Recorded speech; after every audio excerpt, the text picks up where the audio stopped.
ஜோதிடத்தின் பரிணாம வளர்ச்சி ஏஎல்பி ஜோதிடம் 15 நாட்களில் நீங்களும் ஜோதிடராகலாம். இப்போ எல்லா கோவில்களிலும் போனீங்கன்னா ஸ்தல விருட்சம் அப்படிங்கிறது ஒன்று இருக்கும். அதை தொட்டு கும்பிடுவோம், ஒரு 3 சுற்றி வருவோம்.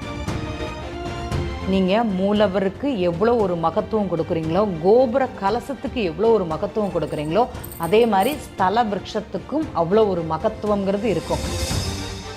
எந்த ஒரு கோவில் இருக்குதோ அந்த கோவிலில் உள்ள ஸ்தல விருட்சத்தை ஒரு இத்தனை வலம் வருதல் அப்படிங்கிறது பாவ நிவர்த்தியாக இங்கே கருதப்படுகிறது. இந்த திருவானைக்காவல் யாரெல்லாம் போயிருக்கீங்கன்னு பாருங்கள். அங்கே நாவல் மரம்ங்கிறது ஸ்தல விருட்சமாக இருக்கும். பகவானுக்கு வணக்கம். நண்பர் ஒரு கேள்வி கேட்டிருந்தாங்க. ஸ்தல விருட்சத்தை பற்றி சில தகவல்கள் வேண்டும் அப்படிங்கிறது கேள்வி. இப்போ எல்லா கோவில்களிலும் போனீங்கன்னா ஸ்தல விருட்சம் அப்படிங்கிறது ஒன்று இருக்கும். அதை தொட்டு கும்பிடுவோம், ஒரு 3 சுற்றி வருவோம். அது எதுக்காக வச்சுருக்காங்க, ஏன் இருக்குது, இத்தனை வருஷங்கள் அது இருக்குது அப்படிங்கிறது நம்ம வாசிச்சிருப்போம். அதோட மகிமை என்ன அப்படிங்கிறத அங்கே தெரிஞ்சுக்கணும்.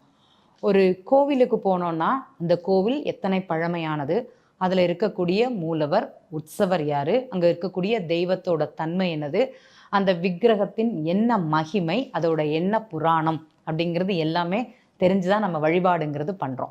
அதே மாதிரி தான் ஸ்தல விருட்சத்தோட தன்மை என்னது. அங்கே போனவொன்னே இது கோவிலில் இருக்கக்கூடிய மரம் ஸ்தல விருட்சம், தொட்டு கும்பிட்றோம், 3 சுற்றுறோம், திருப்பி வரோம். அப்படி கிடையாது. ஒரு கோவிலுக்கு போனோம் அப்படின்னா புனித மரம் அப்படிங்கிறது தான் ஸ்தல விருட்சம். அடுத்தது பார்த்திங்கன்னா மூர்த்தி, பகவான் உள்ளே இருக்கக்கூடிய மூர்த்தி. ஸ்தலம், அந்த இடத்தோட மகிமையை சேர்ந்து தான் அந்த பகவானுடைய அமைப்பு அப்படிங்கிறது இருக்கும். அதுக்கு அடுத்தது பார்த்தீங்கன்னா தீர்த்தம்னு இருக்கும்.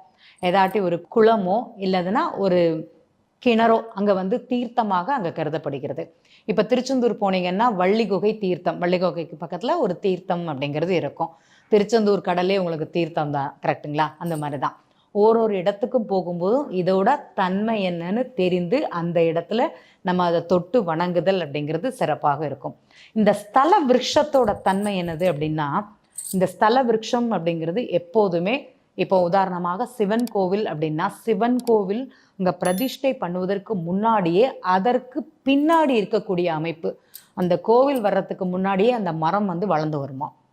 அதில் தான் அந்த கோவிலோட கர்ப்ப கிரகம் அப்படிங்கிறது இருக்கும்.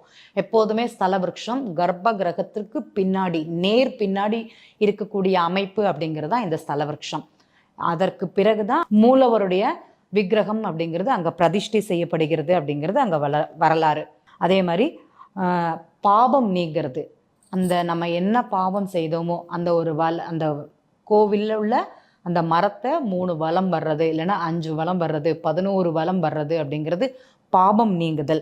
மருத்துவ குணம் கொண்டது. இப்போ வேப்ப மரத்தை சுற்றுனா ஒரு மருத்துவ குணம், ஆலமரத்தை சுற்றுனா ஒரு இது, அரச மரத்தை சுற்றுனா ஒரு தன்மை, எல்லாருக்குமே தெரியும் மருத்துவ குணம் நிறைந்தது அப்படிங்கிறது. 2வது சுற்றுப்புற சூழலை பாதுகாத்தல். அந்த மரத்திற்கு அந்த தன்மை இருக்கும், மனத்தன்மை இருக்கும். சில இடங்களில் கூட்டம் அதிகமாக இருந்ததுன்னா ஆக்சிஜன் அப்படிங்கிறது நமக்கு குறைவாக இருக்கும். அப்போ அந்த ஸ்தலம் விருட்சத்தில் ஆக்சிஜனோட தன்மை அதிகமாக இருக்கும் அப்படிங்கிறது அங்கே சொல்லலாம். அந்த சுற்றுப்புற சூழல் பாதுகாப்பு அந்த மரத்திற்கு இருக்குதானா, கண்டிப்பாக இருக்குது.